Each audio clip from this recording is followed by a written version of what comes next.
هنتكلم النهاردة عن جريمة حصلت في وسط النهار لواحدة كانت قاعدة في بيتها.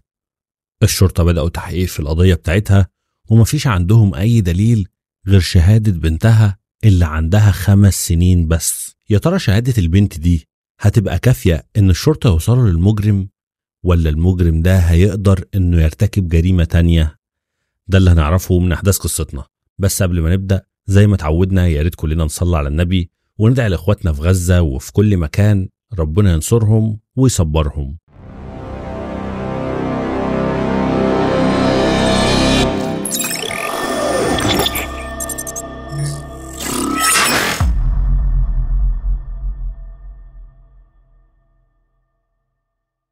قضية النهاردة حصلت في ولاية كانساس، تحديدا في مكان اسمه نيوتن.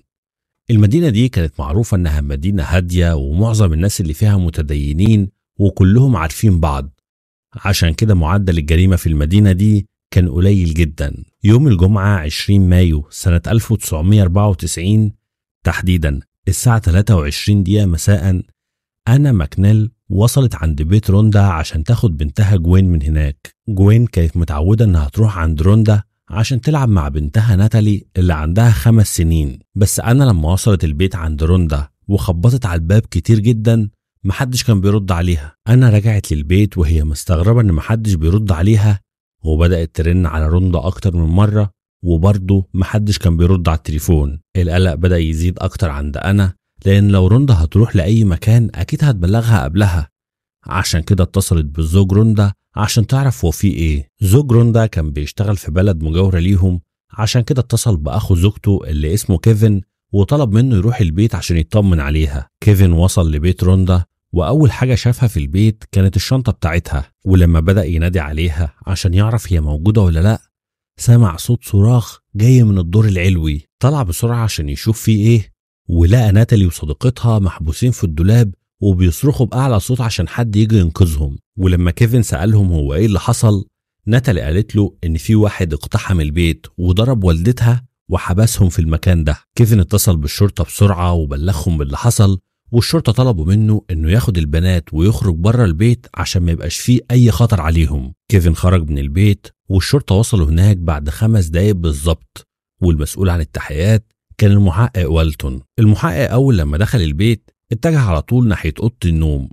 وهناك شاف الجثة بتاعت روندا مرمية على السرير ومربوطة من ايديها ورجليها بشراب وجسمها كان متغرق بالدم. المحقق ما كانش عنده اي فكرة عن الطريقة اللي ماتت بيها روندا، وكل اللي استنتجه في الوقت ده ان في حد ضرب عليها نار. الجثة اللي معاهم كان بقها مكتوم بشراب لونه ابيض، والمجرم كان عامل فوقه شريط لاصق. والمحقق والتون لاحظ ان مفيش اي علامات سطو، وان الجريمة ما كانتش بغرض السرقة، لان ما كانش فيه في البيت كله غير درجين بس هما اللي اتفتحوا. ولما دوروا عرفوا ان الدرجين دول كان هما اللي فيهم الشرابات اللي المجرم ربط بيهم الضحية. المحقق لاحظ كمان ان كل حاجة المجرم استخدمها في الجريمة دي كانت متاخدة من بيت الضحية، وحتى الشريط اللاصق اللي كانت مربوطة بيه او حتى الشرابات اللي كانت مربوطة بيها. واهم دليل المحقق لقاه في اليوم ده كان عبارة عن نظارة شمس مرمية تحت السرير بتاع الضحية. المحقق والتون افترض ان النظارة دي حتى لو مش بتاعت المجرم احتمال كبير البصمات بتاعته تكون موجودة عليها. الشرطة كانوا شايفين ان الجريمة دي حصلت في وسط النهار وفي منطقة سكنية بتبقى زحمة طول الوقت، وده معناه حاجة من الاتنين: اما ان المجرم ما كانش فارق معاه واهم حاجة عنده انه يرتكب الجريمة، او المجرم ده مش أول مرة يعمل كده. عشان كده المحققين بدأوا يدوروا في كل شبر في البيت على أمل إنهم يلاقوا أي دليل يوصلهم للمجرم. وفعلا بعد عملية بحث كبيرة المحققين لقوا عدد من أعقاب السجاير كانت موجودة عند الفناء الأمامي للبيت. الموضوع ده لفت انتباه المحقق لأن البيت ما كانش فيه ولا طفاية سجاير، معنى كده إن مفيش أي حد من أفراد البيت كان بيدخن. عشان كده المحقق افترض إن المجرم كان بيراقب الضحية بتاعته قبل أيام من ارتكاب الجريمة، وكان بيقف عند الفناء الأمامي للبيت يدخن السيجارة بتاعته لحد لما لقى الوقت المناسب اللي هيقتحم فيه البيت ويقتل الضحية. سنة 1994 تقنيات الحمض النووي ما كانتش متطورة بالشكل الكافي، عشان كده احتفظوا بالنضارة وبأعقاب السجاير من غير ما يستفادوا منها بأي حاجة. المحقق والتون كان شايف إن مفيش أي حل قدامه غير إنه يتكلم مع ناتالي وصديقتها على أمل إن أي واحدة فيهم تكون شافت المجرم بشكل كويس وتقوله على مواصفاته. عشان كده جاب البنتين وطلب منهم يقولوا على كل اللي حصل في اليوم ده. البنتين قالوا إنهم كانوا قاعدين بيلعبوا مع بعض وفجأة في حد خبط على الباب وروندا فتحت له، بس كان واضح إن روندا ما تعرفش هو مين الشخص ده. الشخص ده كان طويل ورفيع وشعره طويل وكان لابس قبعة بيسبول لونها أحمر. روندا قالت للبنات إنها هتدخل لأوضة النوم مع الراجل ده، وده كان حاجة غريبة جدا، بس البنات كملوا لعب وهم مش عارفين إيه اللي كان بيحصل في الأوضة. بعد شوية ناتالي شافت الراجل ده وهو خارج من أوضة أمها، ولما سألته عن مكانها الراجل الغريب ده ما ردش عليها. ناتالي دخلت لأوضة النوم عشان تشوف أمها ولقت إنها مرمية على السرير ومربوطة من إيديها ورجليها، وقبل ما ناتالي تلحق إنها تاخد أي ردة فعل الراجل الغريب ده أخدها هي وصديقتها وسابهم في الدولاب اللي في الدور التاني، وهما الاتنين كانوا هيموتوا من الرعب. ناتالي بتقول إن بعد دقايق من دخولهم للدولاب سمعت صوت زي ما يكون ضرب نار جاي من ناحية أوضة أمها، وكانت متأكدة إن في حاجة وحشة حصلت. المحققين لما سمعوا التفاصيل دي كانوا عايزين يقبضوا على المجرم ده في أسرع وقت ممكن، لأنهم كانوا شايفين إن احتمال كبير إنه يرتكب جريمة تانية. الشرطة افترضوا إن روندا تعرف المجرم كويس لأنها سمحت له إنه يدخل معاها لأوضة النوم، بس بعد كده حصلت بينهم خناقة وصلتهم إنه يقتلها. عشان كده الشرطة كانوا مشتبهين في كل الرجالة بتوع العيلة، وبدأت إنها تتكلم مع كل واحد فيهم. طبعا زوج روندا كان مستبعد من المشتبه فيهم، مش بس لأنه كان موجود على بعد 50 كيلو من مسرح الجريمة، ده كمان لأن لو هو اللي ارتكب الجريمة البنات كانوا هيقدروا إنهم يتعرفوا عليه بسهولة ويبلغوا الشرطة. رغم كده الشرطة اتكلموا معاه وسألوه هو شاكك إن مين يكون عمل كده في روندا. زوجها قال للشرطة إنه أول لما عرف روندا في نهاية السبعينات وهي كانت مخلصة جدا وبتحب أولادها ومستحيل حد يفكر يعمل فيها كده. روندا وزوجها كان عندهم 3 بنات وعلاقتهم ببعض كانت قوية جدا. روندا كانت بتشتغل مدرسة بس اضطرت إنها تسيب التدريس عشان تهتم أكتر ببناتها لأنهم كانوا أهم حاجة في حياتها. المحققين سألوا زوجها عن النضارة اللي كانت تحت السرير، وهو لما شافها قال لهم إن مفيش أي حد من أفراد عيلته كان عنده نضارة بنفس الشكل ده، وحتى بالنسبة لأعقاب السجاير قال إنه ما يعرفش أي حد في عيلته بيدخن، وإن أكيد الحاجات دي كلها تخص المجرم. الشرطة كمان بدأوا يتكلموا مع الجيران عشان لو حد منهم شاف أو سمع أي حاجة غريبة في اليوم اللي حصلت فيه الجريمة، بس كل الناس أكدوا إن اليوم ده كان طبيعي جدا ومحدش كان ملاحظ أي حاجة غريبة. عشان كده عدى يومين على جريمة قتل روندا ولسه الشرطة ما عندهمش أي تفاصيل جديدة. تالت يوم من الجريمة اللي حصلت نتائج التشريح كانت ظهرت أخيرا ووضحت إن جثة روندا كان عليها علامات كتير بتدل إنها كانت بتدافع عن نفسها بكل قوة، بس ما كانش فيه أي علامات اعتداء ظهرت على الجثة. الطبيب الشرعي بيقول إن القاتل كان عايز يعتدي على روندا بس حصل له تشتيت أكتر من مرة لدرجة إنه ما قدرش إنه يكمل الخطة بتاعته عشان يلحق يهرب من مسرح الجريمة. التقرير كمان وضح إن المجرم ضرب روندا على وشها 13 مرة، وده معناه إن اللي ناتالي وصديقتها سمعوه ما كانش صوت رصاص، ده كان صوت ضربات قوية بتنزل على راس روندا. حددوا كمان إن سلاح الجريمة كان عبارة عن آلة تقيلة جدا وتقريبا ممكن تكون مطرقة، بس للأسف ما كانش فيه أي أثر لسلاح الجريمة. الطب الشرعي لما فحصوا الشرابات اللي كانت مربوطة بيها لقوا إن مفيش أي بصمات عليها ولا حتى على السجاير اللي كانت موجودة في الفناء الأمامي. عشان كده كان الأمل بتاعهم إنهم يلاقوا دليل يوصلهم للمجرم عن النضارة اللي كانت مرمية تحت السرير، وفعلا بدأوا يفحصوا النضارة دي وللأسف برضو ما كانش عليها أي بصمات. المحققين في الوقت ده بدأوا يحسوا إنهم وصلوا لطريق مسدود في القضية، عشان كده قرروا إنهم يبدأوا تحقيق من جديد في القضية عشان لو أي حاجة فاتتهم في التحقيق الأول. وفعلا وهم بيراجعوا القضية لفت انتباههم الأقوال بتاعت كيفن اللي لقى البنات محبوسين في الدولاب، والمحقق والتون كان شايف ان الأقوال بتاعته كان فيها حاجة ناقصة. المحقق والتون كان شايف ان كيفن لما دخل البيت وشاف البنتين محبوسين في الدولاب وخرجهم، بنت روندا قالت له ان في حد ضرب امها. طب ليه ما دخلش لأوضة امها وحاول انه ينقذها في حين انه اصلا بيشتغل مساعد ممرض؟ عشان كده المحقق كان شايف ان دي حاجة غريبة وتواصل مع كيفن عشان يتكلم معاه المرة التانية. طلب كمان من كيفن انه يعمل اختبار كشف الكذب وهو وافق. كيفن كان بيجاوب على كل الأسئلة بتاعت كشف الكذب من غير أي مشاكل، لحد لما المحقق سأله هو ليه ما حاولش يساعد روندا.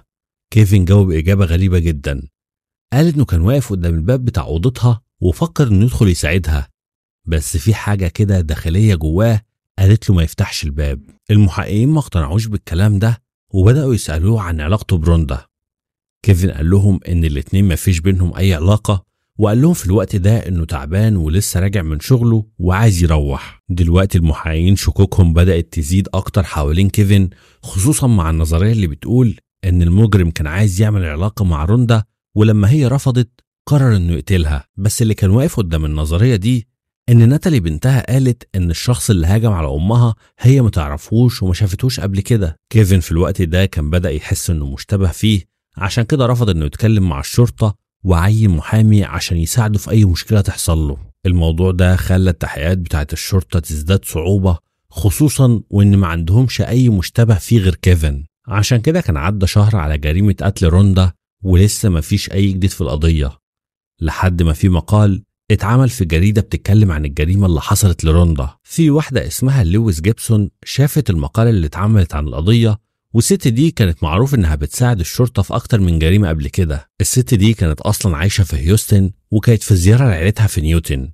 ولما شافت المقال بيتكلم عن الجريمة اللي حصلت لروندا واتفاجئت انهم لسه ما قبضوش على المجرم، قررت انها تساعد الشرطة. لويس لاحظت ان المقالة دي كان مكتوب فيها ان المجرم كان حابس طفلة عندها 5 سنين في الدولاب، والطفلة دي شافت المجرم بشكل كويس. عشان كده لويس تواصلت مع الشرطة وقالت لهم انها هتعرف تاخد معلومات من الطفلة دي اكتر بكتير من المعلومات اللي هم اخدوها. الشرطة وافقوا ان لويس تقابل ناتالي وتتكلم معاها، وهي كانت شايفة ان التعامل مع الاطفال سهل لو فهمت الطريقة اللي هتتعامل بيها معاهم، لان الاطفال صحيح ما عندهمش مخزون كبير من الكلام، بس الذاكرة بتاعتهم بتبقى اقوى من الاشخاص العاديين. عشان كده لويس جابت لناتالي كتيب فيه صور لمجرمين كتير جدا وفيها اشكال للانف والعيون والملامح، وبتطلب من ناتالي انها تختار كل حاجة من دي في الراجل اللي هي شافته. ناتالي لما كانت بتختار شكل معين، لويس كانت بترسم الشكل اللي هي اختارته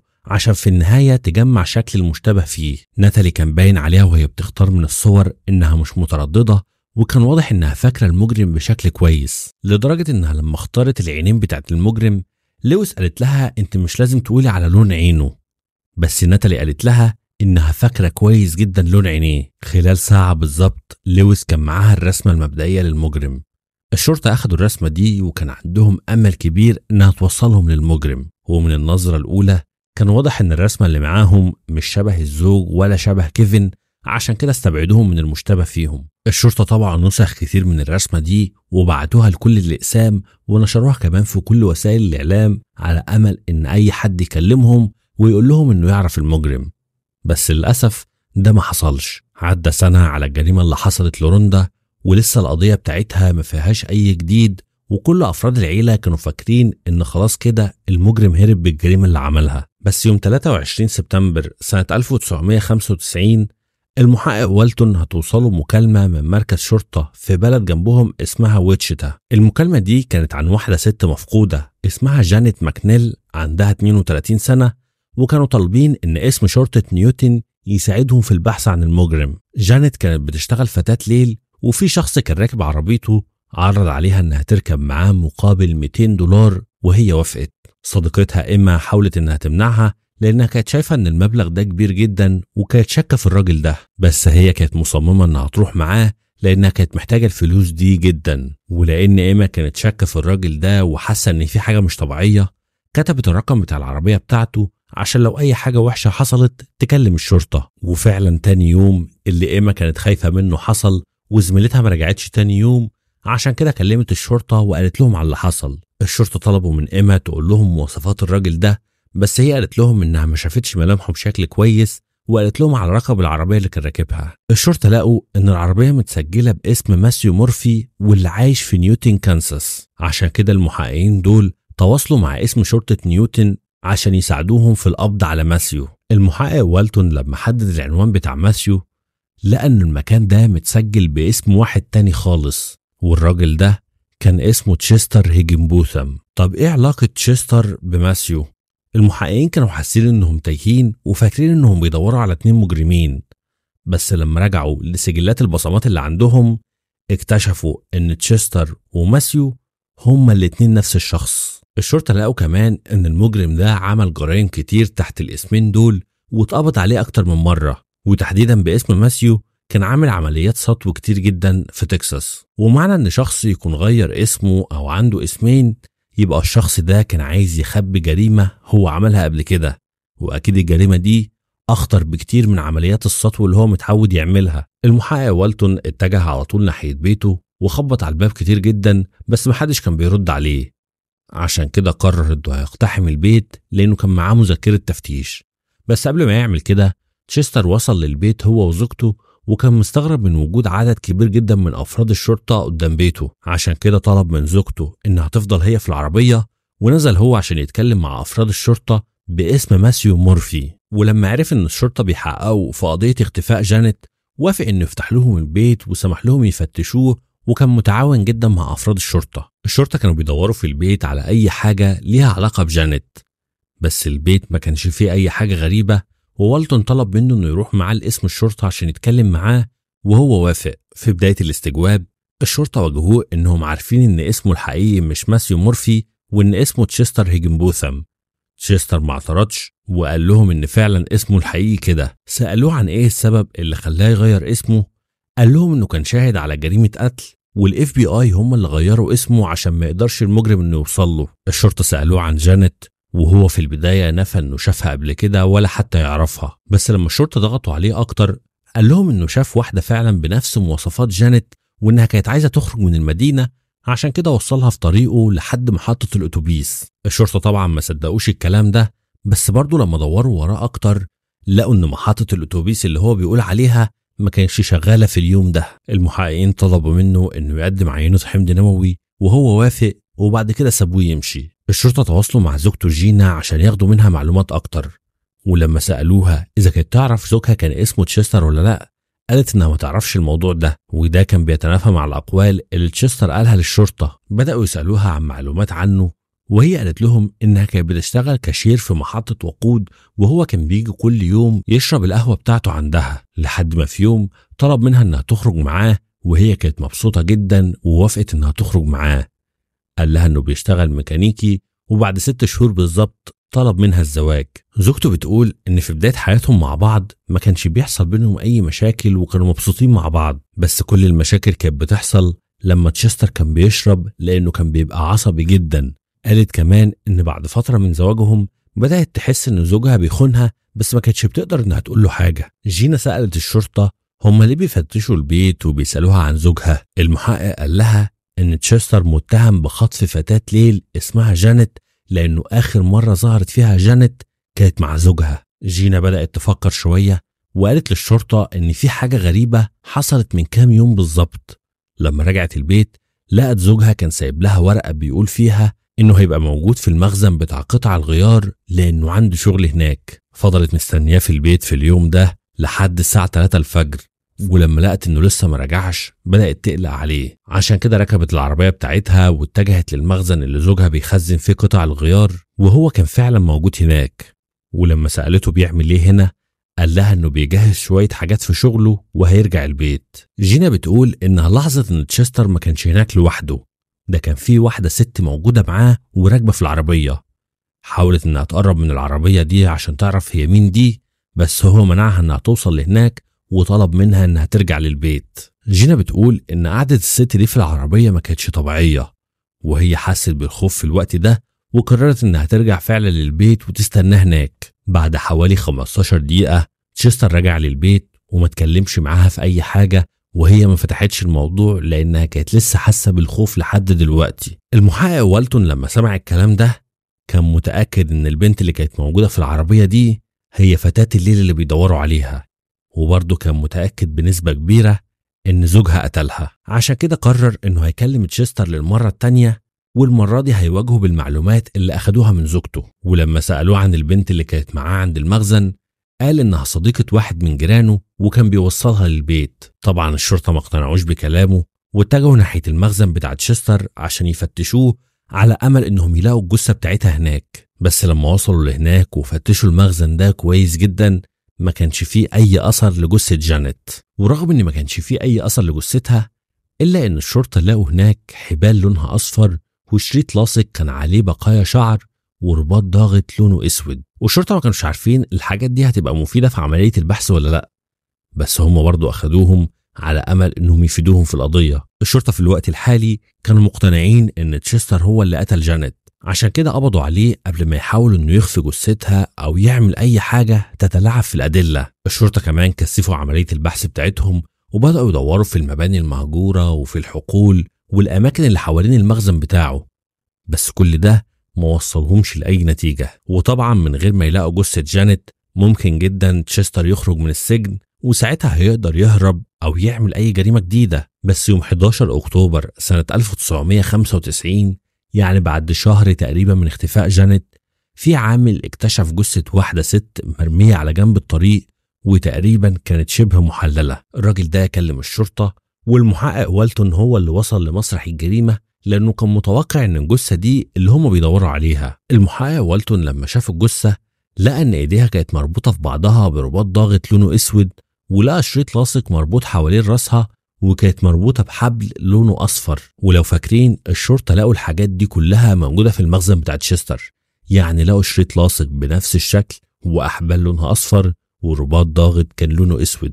أخدوا بصمات الضحية عشان يتأكدوا إنها فعلا جثة جانيت، والطب الشرعي أخد عينات منها عشان يقارنوا العينات دي بالأدلة اللي أخدوها من مخزن تشستر. وقبل النتائج دي ما تظهر المحقق والتون افتكر شكل الجثة بتاعت روندا اللي كانت مربوطة على سريرها لأنها كانت مربوطة بنفس الطريقة دي. وأول لما لاحظ وجه الشبه الكبير اللي بين الجثتين اكتشف على طول إن الصورة بتاعت تشستر كانت متطابقة تقريبا مع الصورة اللي الطفلة رسمتها للمشتبه فيه. يعني تشستر كمان كان شايف إن في شبه كبير بينه وبين الصورة اللي اترسمت، عشان كده وقتها حلق شعره وغير اسمه لاسم ماسيو عشان محدش يتعرف عليه. ورغم كل اللي الشرطة افترضوه ده إلا إنهم لحد دلوقتي ما عندهمش أي دليل ضد تشستر. وحتى في قضية جانيت الجثة بتاعتها كانت متحللة بالكامل وكان صعب جدا إنهم يلاقوا عليها أي دليل يساعدهم في القضية. الشرطة كانوا حاسين إنهم في ورطة لأنهم لو ما قدروش يثبتوا التهمة ضد تشستر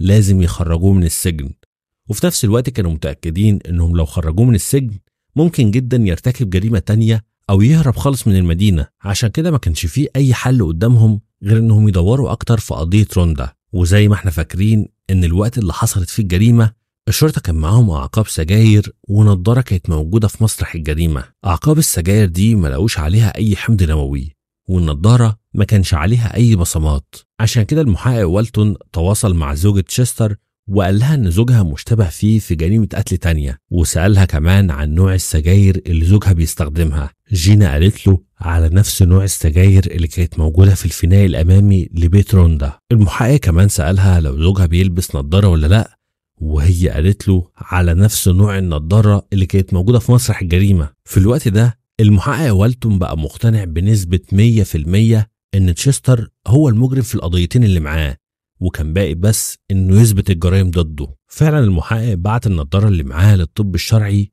وبعت معاها عينة دم لتشستر. تحديدا هو عمل كده لما عرف إن في الوقت الحالي ينفع يستخرج الحمض النووي من عدسات النضارة. العينة دي أخدت شهور عشان يقدروا إنهم يستخرجوا الحمض النووي من عدسة النضارة وبعدين يقارنوها بالحمض النووي لتشستر. وخلال الشهور دي المحققين دوروا أكتر في الماضي بتاع تشستر عشان يعرفوا هو إيه السبب اللي خلاه يعمل الجرائم دي. الشرطة عرفوا إن والدة تشستر كانت كبيرة في السن لما ولدته، ولما كان عنده 6 سنين بدأ يعمل عمليات سرقة، والشرطة قبضوا عليه أكتر من مرة وكانوا بيغيروا الحضانة بتاعته من عيلة للتانية. في مرة من المرات الاتنين اللي اتبنوه كانوا بيحبسوه في أوضة ضلمة كعقاب ليه على أي غلطة هو بيعملها، زي بالظبط ما عمل مع بنت روندا لما قتل أمها. طيب لما عمل جريمة قتل روندا إيه اللي خلاه يسيب بنتها عايشة وهو عارف إنها شافت ملامحه وممكن جدا تبقى شاهد ضده؟ المحققين كانوا شايفين إن البنتين كانوا صعبانين عليه وما كانش عايز يعمل فيهم أي حاجة وحشة زي ما كان بيحصل معاه وهو صغير. في الوقت اللي حصلت فيه الجريمة تشستر كان عايش على بعد بنايتين بس من بيت روندا، وده كان بيخليه كل يوم يعدي على بيتها وهو متجه لشغله. المحققين اتكلموا مع عدد من الموظفين في المطعم اللي تشستر كان بيشتغل فيه، وعرفوا منهم ان روندا كانت هناك هي واصحابها قبل اسبوع بالظبط من الجريمه اللي حصلت، وكان عندها مشكله في الفاتوره. طلبت من الموظفين اللي هناك انها تكلم المدير، والمدير ما كانش موجود، عشان كده تشستر هو اللي خرج واتكلم معاها، والاتنين دخلوا في خناقه مع بعض. والمحققين شايفين ان ممكن الخناقه دي تكون هي السبب في الجريمة اللي حصلت. في الوقت ده أخيرا ظهرت نتيجة الحمض النووي من على النضارة، وكمان نتيجة الحمض النووي من الحاجات اللي أخدوها من المخزن بتاع تشستر، والنتيجة وضحت إن الشريط اللي أخدوه من المخزن كان متطابق مع الشريط اللي أخدوه من على جسم الضحية. لقوا كمان إن إيد جانيت كانت مربوطة بنفس الحبل الأصفر الموجود في المخزن بتاعها، وبنفس الشريط الضاغط الموجود عنده. وبالنسبة لقضية روندا لقوا برضو ان الحمض النووي الموجود على النضارة كان متطابق مع الحمض النووي بتاع تشستر. عشان كده يوم 20 مايو سنة 1996، يعني بعد سنتين تقريبا من جريمة قتل روندا وسنة تقريبا من جريمة قتل جانيت، تشستر توجه له التهمة في جريمتين قتل، وكان مستني المحاكمة بتاعته. والمحققين أخيرا قدروا يوصلوا للصورة الكاملة للجريمة اللي حصلت لروندا. المحققين بيقولوا ان روندا لما فتحت له الباب في اليوم ده كانت متأكدة انها في خطر، لانها لسه متخانقة معاه من فترة قليلة، عشان كده قررت انها تسمع كلامه في اي حاجة عشان تنقذ الاطفال.